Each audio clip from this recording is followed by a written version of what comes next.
오늘 우리에게 주시는 하나님의 말씀은 히브리서 3장 말씀입니다. 히브리서 3장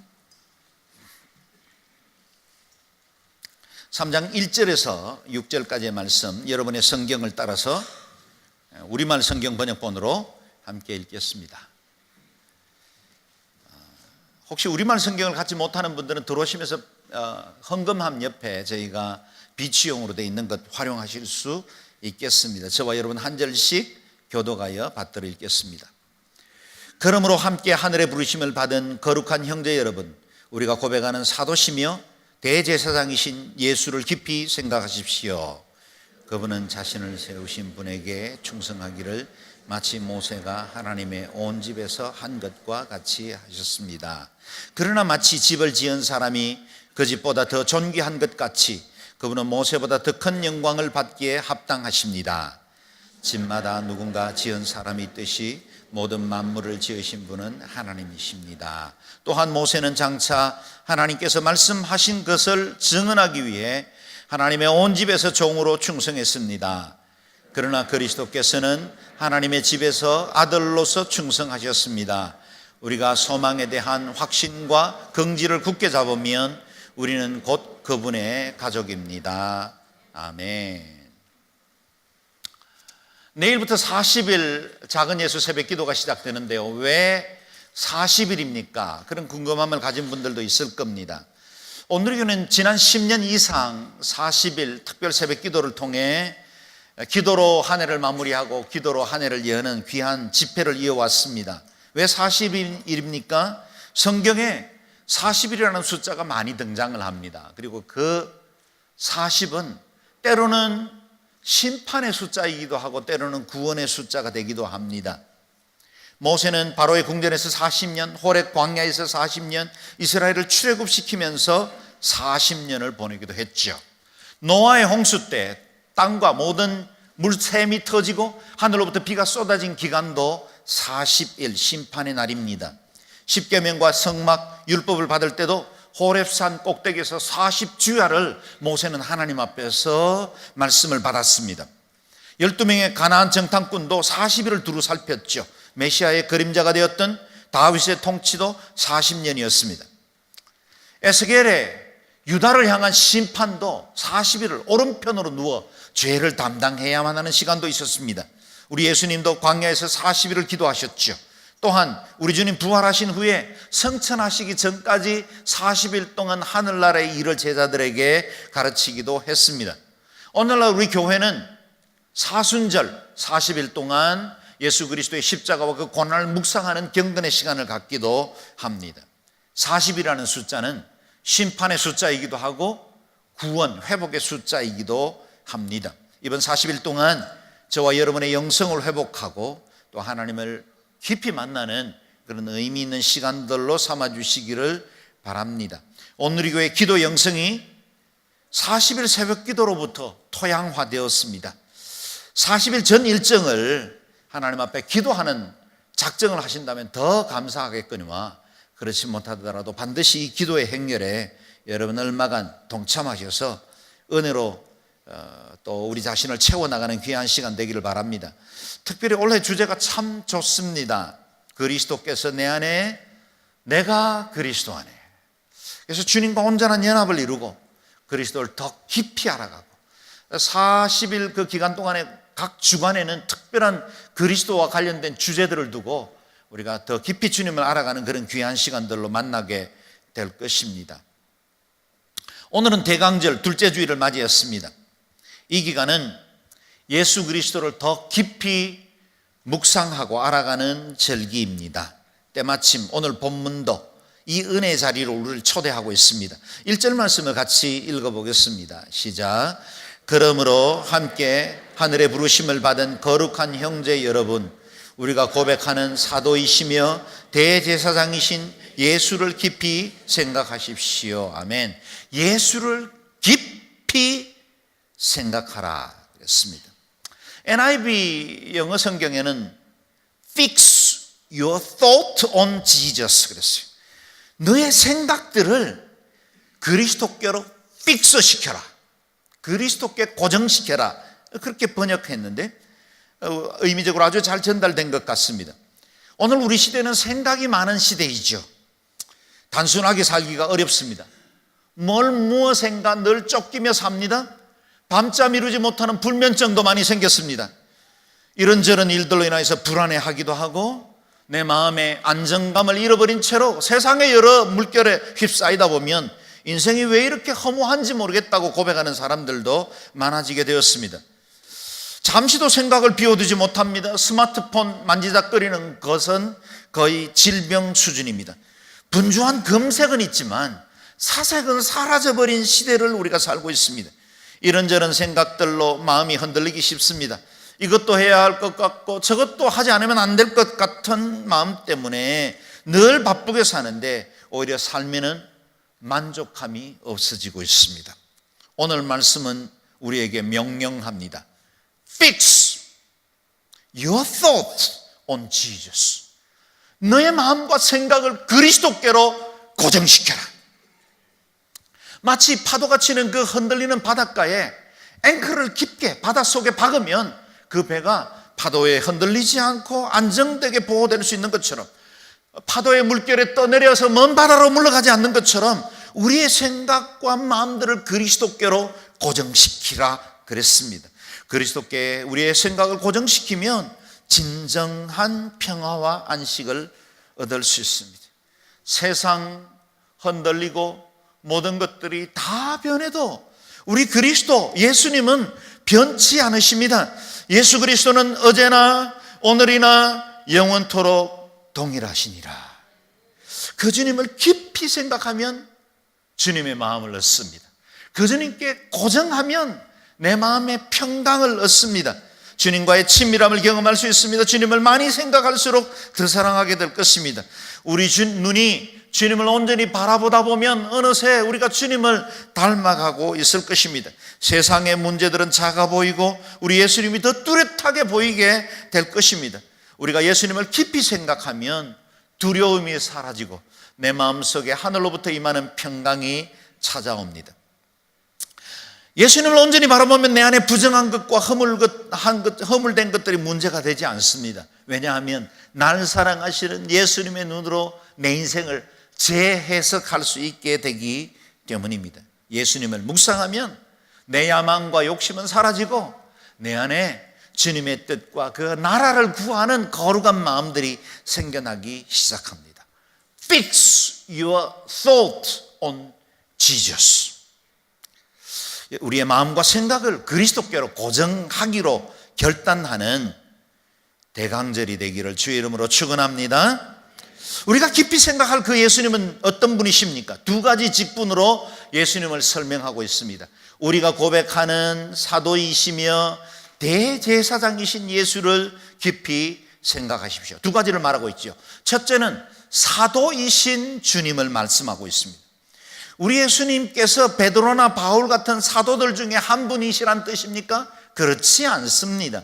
사도라는 말은 헬라어로 아포스톨로스, 이 말에서 영어의 사도를 의미하는 아포슬이라는 단어가 파생되었습니다. 사도, 곧 아포스톨로스는 보냄받은 자란 뜻입니다.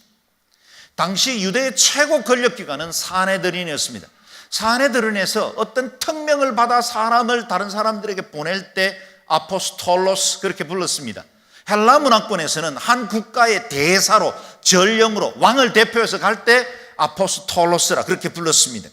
다시 말해 우리 예수님은 하나님의 특사로 사명을 가진 존재로 이 땅에 보냄받았다는 겁니다. 우리가 너무나 잘 암송하고 있는 요한복음 3장 16절, 자막이 뜨겠지만 여러분 한번 암송해 볼까요? 시작. 하나님이 세상을 이처럼 사랑하사 독생자를 주셨으니 이는 저를 믿는 자마다 멸망치 않고 영생을 얻게 하려 하심이라. 아멘. 독생자를 주셨으니 라고 말할 때 보냄받은 그것이 바로 아포스톨로스입니다.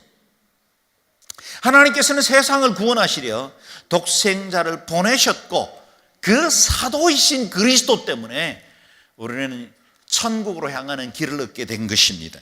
그래서 개역 성경에는 믿는 도리의 사도이신 예수 그리스도라 그럽니다. 믿는 도리의 사도라. 이 말은 우리가 무엇을 믿어야 하는지, 어떻게 하나님을 믿어야 구원을 받는지에 관한 길을 제시하는 분이시다, 그런 뜻입니다. 인간은 아무리 노력하고 지혜를 모으고 선행을 쌓아도 스스로를 구원할 수 있는 방법을 찾아낼 재간이 없습니다. 우리의 인간의 도덕과 의라는 것은 마치 어린아이들이 장대를 들고 밤하늘의 별을 따르는 것과 같습니다. 어떤 장대는, 큰 아이들은 좀 더 긴 장대를 들고 왔을 겁니다. 그렇지 않은 아이들은 작은 막대기를 들고 왔겠죠. 장대의 길이가 별을 딸 수 있는 것을 결정하는 건 아닙니다. 어떤 사람들에게 존경을 받습니다. 그리고 많은 사람들에게 성인이라 호칭을 받기도 하고 의인이라 부름을 받기도 합니다. 그러나 그 사람들의 의도 결국은 긴 장대에 불과합니다. 인간의 노력과 의, 수양, 공로로는 예수 그리스도 하나님께로 나아갈 수 있는 방법이 없습니다. 그런데 믿음의 도리의 사도이신 그리스도께서 우리에게 새롭고 산 길을 내어주셨고 그 길로 말미암아 우리는 구원을 얻게 된 것입니다.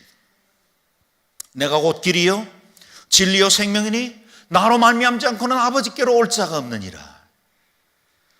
우리 예수님이 믿는 도리의 사도가 되셔서 우리의 길을 열어주셨고 진리가 되셨고 생명이 되어주셨습니다.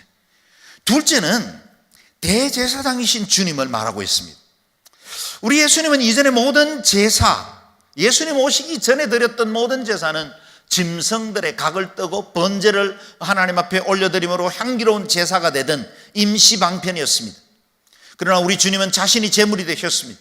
완전한 제사를 드리셨습니다. 그리고 이것을 올려드림으로 속죄를 완성하셨죠. 그래서 히브리서 10장의 몇 절은 이와 같은 예수 그리스도의 속죄 제사에 관한 부연 설명을 하고 있습니다. 11절 12절 말씀을 같이 읽어보겠습니다. 시작. 모든 제사장은 날마다 서서 섬기며 반복해 똑같은 제사를 드립니다. 그러나 그것들은 결코 죄를 제거할 수 없습니다. 그러나 그리스도께서는 죄에 대해 단번에 영원한 제사를 드리시고 하나님 오른편에 앉으셨습니다. 아멘. 짐승을 제물로 드리던 제사는 예수 그리스도의 모형이었고 그림자였기 때문에 분명 그곳에도 속죄가 선포되긴 했지만 그것은 임시방편이었다는 거예요. 그 제사가 반복되어 드리지 않으면 인간은 도무지 구원받을 수도 의로 이루어질 수도 없었다는 겁니다. 그래서 반복적인 제사를 드렸고 수많은 짐승의 피가 흘려졌습니다. 그러나 그것은 임시 처방일 뿐이었죠. 2000년 전 그 첫 번째 성탄절에 예수 그리스도께서 이 땅에 오셨고 예수님께서 지신 그 십자가는 단번에 영원한 속죄를 이루신 제사가 되었습니다. 그 때문에 십자가를 바라보면 구원을 얻습니다.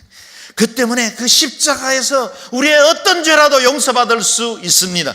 십자가를 통과하면 영원하신 의로우신 하나님의 보좌 앞으로 나아갈 수 있습니다. 2000년 갈보리산 위에 있었던 그 십자가 사건을 나의 사건으로 받아들이는 그 순간 내 안에 그 속죄가 유효하게 되고 우리는 구원받아 하나님의 자녀가 되는 특권을 얻게 되는 것입니다. 그 십자가 앞에서는 용서받지 못할 죄가 없습니다. 우리 하나님 앞에 용서받지 못할 만큼 큰 죄라는 건 존재하지 않습니다. 주님 앞에 가지고 나온 모든 죄는 정결함을 얻을 수 있습니다. 앞으로 네가 다시는 반복해서 이 죄 짓지 않을 건가 그것을 다짐하여 묻는 그런 속죄도 아닙니다. 조건부의 용서가 아닙니다. 가지고 나오기만 하면 있는 그대로 용서하시는 그 하나님의 인자가 십자가의 은혜를 통해 우리에게 주어진 것입니다. 그래서 그 앞에 서면 오직 한 가지만 묻습니다. 이 십자가가 너를 위한 대속의 은혜임을 믿느냐? 여러분 마음속 깊은 곳으로부터 아멘이 응답되기를 바랍니다. 그래야 온전한 십자가 사건, 첫 성탄절의 사건이 나의 사건이 될 수 있습니다. 이어서 10장 19절 20절 말씀도 읽어보겠습니다. 시작. 그러므로 형제 여러분, 우리는 예수의 피로 인해 지성소에 들어갈 담대한 마음을 갖게 되었습니다. 그 길은 예수께서 우리를 위해 휘장을 통해 열어놓으신 새롭고 산 길입니다. 그런데 이 휘장은 바로 그분의 육체입니다. 아멘. 그분의 육체를 찢으심으로 친히 산 제물이 되심으로 우리에게 영원한 은혜의 길이 열린 것입니다. 우리가 하나님의 은혜를 누릴 수 있는 방법은 한 가지밖에 없습니다. 예수 그리스도의 보혈의 공로입니다. 예수의 피밖에 없습니다. 우리가 죄 용서받았다는 근거도 오직 한 가지 방법밖에 없습니다. 예수 그리스도의 피밖에 없습니다. 이 땅에 나그네로 살면서 영원한 천국을 소망할 수 있는 근거도 여전히 실패하고 넘어지지만 여전히 하나님의 자녀 되었다는 것을 확신할 수 있는 근거도 예수의 피밖에 없습니다. 찬송가 252장 3절 4절만 같이 불러보겠습니다. 나의 죄 속하기는 예수의 피밖에 없네. 나는 공로 없으니 예수의 피밖에 없네. 예수의 흘린 피 나리게 하오니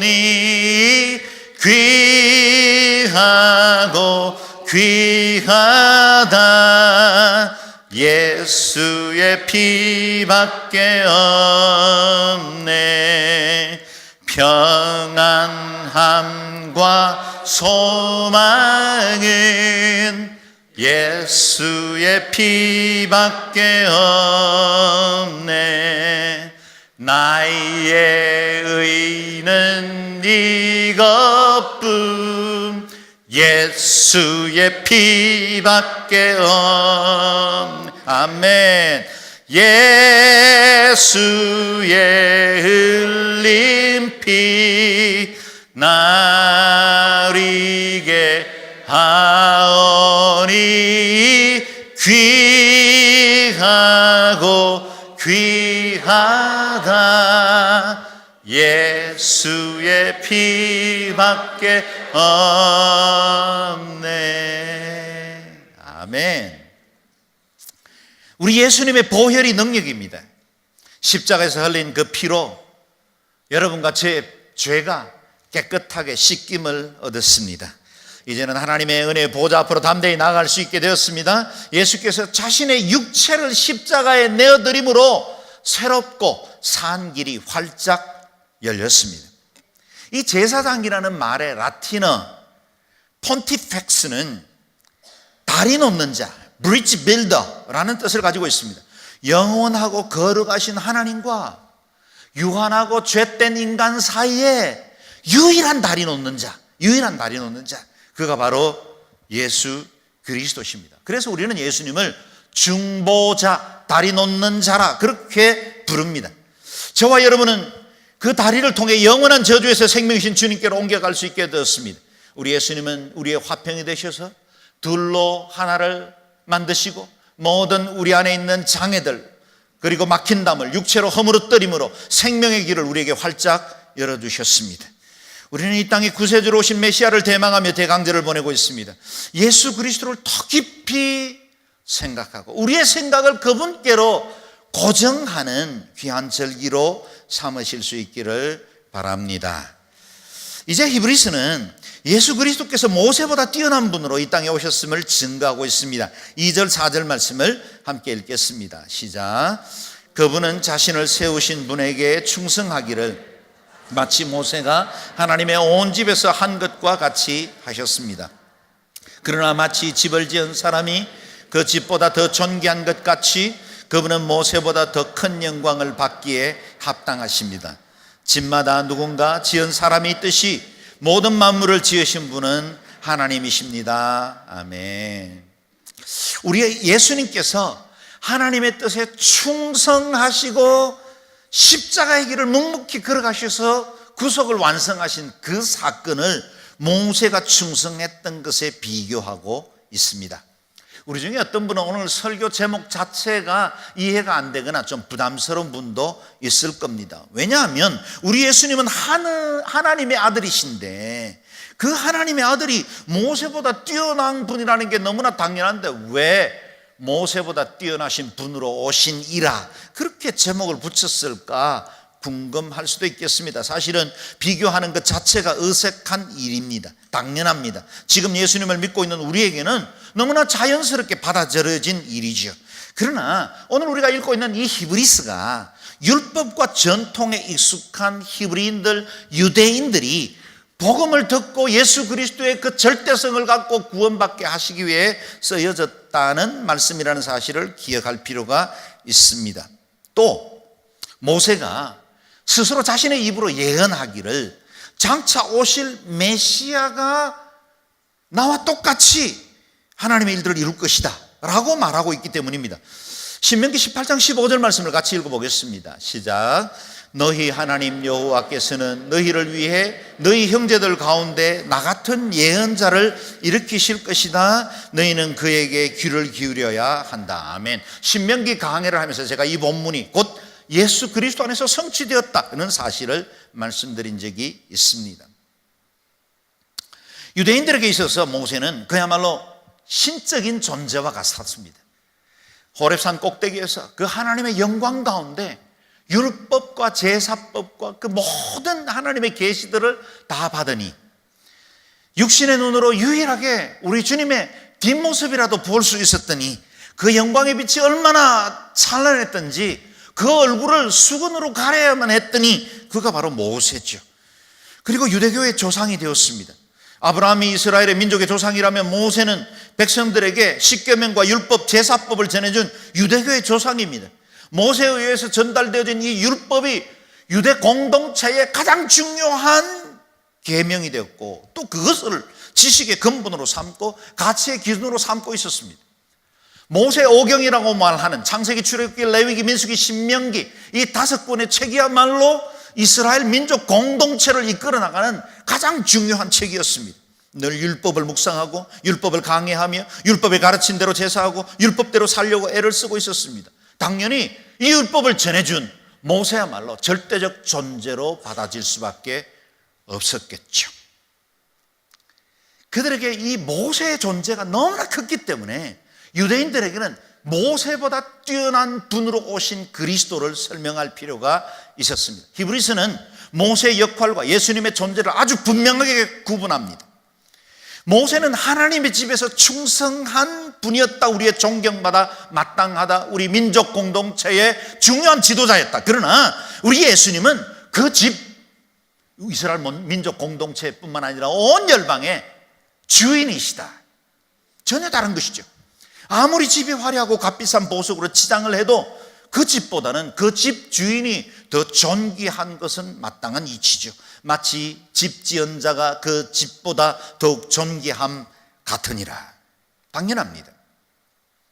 우리 예수님은 하나님의 집, 곧 온 민족 공동체 주인이 될 뿐만 아니라 만물을 지으신 분이십니다.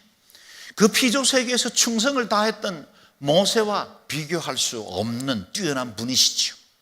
집마다 누군가 지은 사람이 있듯이 모든 만물을 지으신 분이 따로 계십니다. 그분이 누구십니까? 바로 성탄의 주인 되신 우리 예수 그리스도십니다. 요한복음 1장 2절 3절 말씀 같이 읽어보겠습니다. 시작. 그가 태초에 하나님과 함께 계셨고 만물이 그로 말미암아 지은 바 되었으니 그가 지은 것이 하나도 그가 없이는 된 것이 없느니라. 아멘. 14절도 이어서 읽을까요? 시작. 말씀이 육신이 되어 우리 가운데 거하심에 우리가 그의 영광을 보니 아버지의 독생자의 영광이요 은혜와 진리가 충만하더라. 아멘. 우리 예수님은 온 세상을 창조하시던 그때 로고스, 말씀으로 거하셨습니다. 하나님께서 말씀하시니 그대로 되었더라. 말씀이셨던 그리스도께서 이제는 육신을 입고 우리 가운데 오셨습니다. 그것이 바로 성탄의 신비입니다. 그래서 성탄은 성스럽고 경이로운 사건으로 시작되었죠. 우리 예수님은 모세의 율법과 예언을 따라오셨지만 그 모든 율법을 완성하기 위해서 오셨습니다. 5절 6절 말씀도 읽어보겠습니다. 또한 모세는 장차 하나님께서 말씀하실 것을 증언하기 위해 하나님의 온 집에서 종으로 충성했습니다. 그러나 그리스도께서는 하나님의 집에서 아들로서 충성하셨습니다. 우리가 소망에 대한 확신과 긍지를 굳게 붙잡으면 우리는 곧 그분의 가족입니다. 아멘. 우리 예수님과 모세는 똑같이 하나님의 나라를 위해서 충성했지만 본질적으로 전혀 다른 신분을 가지셨습니다. 세 가지 면에서 그리스도는 모세보다 뛰어난 분이시라 증거하고 있습니다. 첫째, 모세는 피조물로서 그 집에 충성했지만 우리 예수님은 창조주로서 그 집을 지으신 분이십니다. 온 우주 만물의 통치자이시다는 것입니다. 여기에서 집, 오이코스는 단순한 건물만을 의미하는 것이 아닙니다. 가족, 가문을 의미하고 파트리아, 곧 큰 패밀리를 의미하기도 합니다. 하나님의 피조세계와 그 백성들을 통칭하는 용어가 바로 오이코스, 집이란 용어입니다. 모세는 이스라엘 민족 공동체를 애굽의 그 종살이하는 데서부터 건져내서 그동안 합비루 노예살이 하던 그들에게 이제는 하나의 민족 공동체, 국가 공동체로 세우는 일에 결정적인 역할을 한 사람이죠. 이스라엘이라는 집을 세운 사람입니다. 그러나 예수 그리스도는 십자가의 구속의 은혜로 말미암아 모든 만물이 24,000여 모든 종족 그룹들이 그리스도께로 돌아와 예수로 말미암는 구원을 선포하고 그 구원의 은혜를 누릴 수 있도록 만들어주신 모든 인류의 오이코스를 만드신 하나님이십니다. 종은 아무리 수고하고 애써도 그에게 남겨지는 유산은 없습니다. 수고한 것에 대한 싹스를 받을 뿐이죠. 그러나 아들은 충성하고 수고한 모든 것들이 유업으로 주어집니다. 그래서 우리 예수님께서 십자가에서 구속의 완성을 이루셨을 때 하늘과 땅의 모든 권세를 내게 줬다. 우리 예수 그리스도께서 구속을 완성하셨을 때는 아들로서 완성하셨기 때문에 하늘과 땅의 모든 권세가 그리스도께로 주어진 것입니다. 두 번째, 모세는 종으로 충성했지만 그리스도는 하나님의 아들로서 충성했습니다. 모세는 거룩한 이 일을 맡은 관리인으로 충성했지만 그 집의 소유주는 아니었습니다. 사환이었습니다. 사실은 그 집의 사환이 되는 것만으로도, 하나님의 나라를 위해서 일꾼이 되는 것만으로도, 오늘처럼 이렇게 선교사로 파송받는 것만으로도 너무나 영광스럽고 귀한 일이지만 우리는 주인은 아닙니다. 주인은 한 분밖에 없습니다. 우리는 다 청직일 뿐입니다. 맡겨진 시간과 물질과 내 에너지와 내 지혜와 지식을 가지고 하나님 나라를 위해서 쓰임받도록 사용하도록 우리는 부름받은 일꾼일 뿐입니다. 모세는 그와 같은 자신이 일꾼, 사환이라는 사실을 늘 잊지 않아야 했습니다. 셋째, 모세는 예언자로서 그림자 역할을 했고 우리 예수님은 예언의 성취자로 오셨습니다. 모세는 장차 하나님께서 말씀하실 것을 정언했지만, 그래서 율법을 통해 오실 메시아에 대해서 예언을 하고 이스라엘 민족 공동체가 임시적인 예배를 통해서 장차 올 완전한 예배, 그 제사의 완성을 예표하는 역할은 했지만 그는 완성자는 아니었습니다. 예수 그리스도께서 이 일을 완성하셨습니다. 모세는 하나님을 사랑하는 자였지만 예수님은 하나님, 그분 자신이셨습니다. 오로지 영광 받으실 분은 예수님 한 분밖에 없습니다. 신앙 공동체에도, 내 인생에도, 내 삶의 모든 열매도 영광 받으실 분은 오로지 예수 그리스도 한 분밖에 없습니다. 그 때문에 우리는 이렇게 담대하게 선언할 수 있게 되었습니다. 히브리서 10장 21절 23절 말씀을 읽겠습니다. 시작. 또한 우리에게는 하나님의 집을 다스리는 위대한 제사장이 계십니다. 우리가 죄악된 양심으로부터 마음을 깨끗이 씻고 맑은 물로 몸을 씻었으므로 확신에 찬 믿음과 참된 마음으로 하나님께 나아갑시다. 우리가 고백하는 소망의 믿음을 단단히 붙잡읍시다. 이는 약속하신 분이 신실하시기 때문입니다. 아멘, 아멘, 할렐루야. 저와 여러분에게는 위대한 제사장이 계십니다. 단번에 제사를 드리심으로 영원한 속죄를 이루시고 우리를 천국으로 인도해 주시는 그 위대한 제사장이 저와 여러분의 구주시고 저와 여러분의 주님이 되셨습니다. 확신에 찬 믿음과 참된 마음으로 하나님께 나아가기만 하면 되었습니다. 보십시오. 우리가 소망에 대한 확신과 긍지를 굳게 잡으면 우리는 곧 그분의 가족입니다. 우리를 하나님의 가족, 그 빅파트리아에 초청해 주셨습니다. 예수님 앞에 자녀로 부름받은 새 가족 공동체의 일원이 된 것입니다. 우리는 히브리인이 될 필요가 없습니다. 이스라엘 국적을 가질 필요가 없게 되었습니다. 예수 그리스도를 나의 구주로 믿기만 하면 하나님의 새 가족 공동체의 일원이 될 수 있습니다. 혹시 이 땅에 살아가는 동안 가족들 가장 사랑하고 기대고 의지해야 될 사람인데 그들로 인해서 상처를 받고 마음에 어려운 시간들을 가진 분들이 있습니까? 이 땅에 태어나서 정말 나를 지지하고 따뜻한 사랑으로 돌보지 못한 우리 부모님들과 가족이 없어서 힘든 분들이 있습니까? 어려우셨을 겁니다. 힘든 시간들, 그러나 하나님이 다 아시고 이제는 새 가족 공동체로 불러주셨습니다. 여러분과 제가 형제 자매가 되었고 우리 교회 어르신들이 우리의 부모님이 되었고 또 믿음의 공동체 안에서 피부색을 뛰어넘어 언어와 문화 가치관을 뛰어넘어 예수 그리스도 안에서 모든 전 세계 인류가 한 가족 공동체가 되었습니다. 이것이 주님이 우리에게 주고 싶어 하셨던 새 오이코스, 새로운 집이 되었습니다. 이 집은 아무나 그렇게 차지할 수 있습니까? 그렇지 않습니다. 1절 말씀으로 다시 돌아가서 읽어보겠습니다. 시작. 그러므로 함께 하늘의 부르심을 받은 거룩한 형제 여러분, 우리가 고백하는 사도이시며 대제사장이신 예수를 깊이 생각하십시오. 아멘. 예수님을 통해 하나님의 가족으로 초대받은 사람들은 특별한 별명을 갖습니다. 여기 두 가지 별명이 나옵니다. 하늘의 부르심을 받은 사람들이다. 저와 여러분이 여기 예배하는 건 어느 누군가가 이끌어서 온 것이 아니라 하늘의 부르심을 받았기 때문에 이 자리에서 예수님을 주라 부를 수 있게 된 것입니다. 하늘의 부르심을 받았습니다. 뿐만 아니라 거룩한 형제들, 자매들이라 불리는 사람이 되었습니다. 누구를 말합니까? 저와 여러분입니다. 우리는 예수님께로부터 구원의 초대를 받았고 은혜로 초대를 받았습니다. 부르심 받은 사람입니다. 그래서 거룩한 성도라 불림받는 사람이 되었습니다. 이 특권은 이제 예수 그리스도의 사람으로, 부르심을 받은 사람으로 거룩한 형제로서 살아야 할 이 특권은 이제 또 다른 의무로 우리를 안내합니다. 다시 반복합니다. Fix your thought on Jesus. 여러분의 생각을 예수님께 고정하십시오.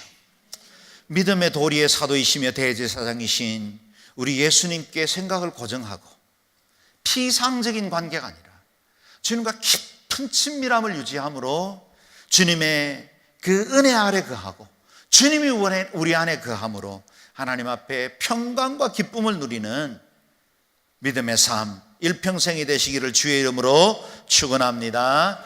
아멘. 이 시간에 같이 기도하겠습니다. 기도할 때 주님, 우리의 믿음의 도리를 이끌어 주시는 사도이시고 대제사장이 되셨사오니 우리가 날마다 이 믿음 붙들고 살게 하시고 특별히 이번 대강절의 기간 동안 우리 주님을 더 온전히 섬기며 사랑하며 주님 섬기는 저희들 되게 도와주옵소서.